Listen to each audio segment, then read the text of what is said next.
Hello everyone, today bringing you another build guide. Today is the Reign of Winter Bowmage Marksman.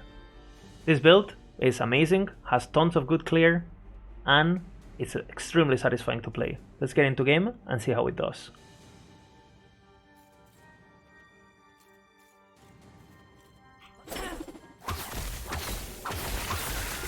As you can see, every time we're using a bow attack, in this case detonating arrow, we're proccing tons of icicles that are from the unique bow Reign of Winter, and they pierce the enemies and do a lot of damage.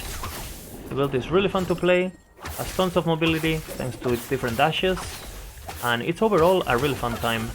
It's as long as you got the bow, you can play the build pretty much. It's pretty beginner friendly, and while the single target is not the best anymore due to the changes to crit vulnerability, still a very respectable build that can do pretty much all the content in the game. And again, it's just extremely fun to play, has amazing clear, as you can probably tell, and it's just a fun time. Use your mobility properly, you know, and it just destroys your enemies. Cover the entire screen with projectiles and watch the icicles go flying. Again, like I mentioned, this build has really good mobility, as it has 3 dashes. The first one is Smoke Bomb, the third one is Dash, and then we have Shurikens. So you can use these dashes to close the distance, to close gaps, you know, to go to juke abilities, to kite. Really fun to play, and it really incentivizes player expression, you know. It's a really fun build to play overall. Oh, that's the map right there. Hope you guys like the gameplay, and let's continue into the build guide.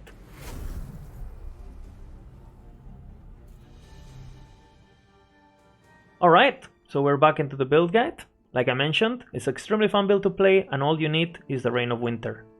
You can get it in the Herod at the Age of Winter Monolith timeline, and we have a guide of telling you how to get it if you are new to the game.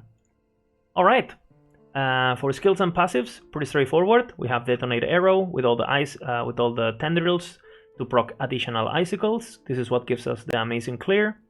Then we have Shurikens, which is a backflip, you know, an extra dash with that provides a lot of armor and a bit of and basic defenses, as enemies that get hit by the Shurikens while following us are gonna get rooted and staggered in place.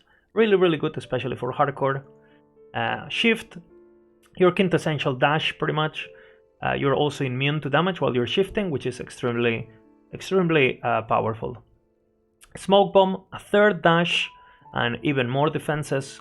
You can get Silver Shrouds, you can get damage reduction, and you know, overall glancing blow. Tons of survivability thanks to this ability. And you have Decoy. Decoy gives you a lot of crit multi. It gives you a fear on the enemies that you can use. And this is meant to be used basically in extreme situations where you just want to group the enemies for extra clear, or you want to taunt a boss, or you want to, you know, just like get enemies off you, etc. Again, tons of utility and tons of control, actually. Again, if you want extra tips, you can play this build with multi-shot and Giant Slayer, but be aware that that version of the build, even though it has a bit better single target, you're gonna have to get close range to the enemies, and I think that's kind of like counterproductive for the playstyle of this build. You want to stay as far away as possible in order to benefit from your range and your you know, the amazing AoE clear that the build has. For passives, pretty straightforward, you know. We grab the critical vulnerability to get some crit, all the bow attack speed you can get, dexterity to scale with Morning Frost, and some crit multiplier, you know, glancing blow for defenses, etc. Again, just follow the tree. It has a breakdown exactly what to get at what point, and I hope it's useful. Alright, then for gameplay, again, it's pretty much you spam Detonate Arrow, you keep your Shuriken buff up, and you Smoke Bomb whenever you need the slow to kite enemies, and you know, you got some tips for bossing, etc. And you know, some advanced skill tips, because this build actually has a very high skill ceiling, because a lot of the abilities, you know, have immunities and have like iframes, and there's things that you can chain and buffs that you can keep up, and so if you want to get into all the nitty-gritty stuff, we also got you covered, so feel free to read all of that. From the gearing, again, for starting the build, all you need is the bow, and if you can get Morning Frost, the sooner you get them, the better. Again, we teach them how to get them, right? But yeah, I mean, as always, the gear planners cover you from basically baby gear up to like super juiced up gear, all the steps all the way up. A core thing that I would say is make sure you have enough mana regen so you can spam your detonate arrow.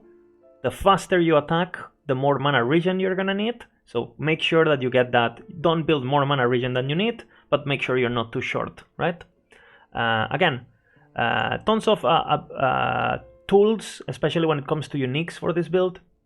Pick of the Mountain is actually a pretty important pick later on in the build to get your single target damage up.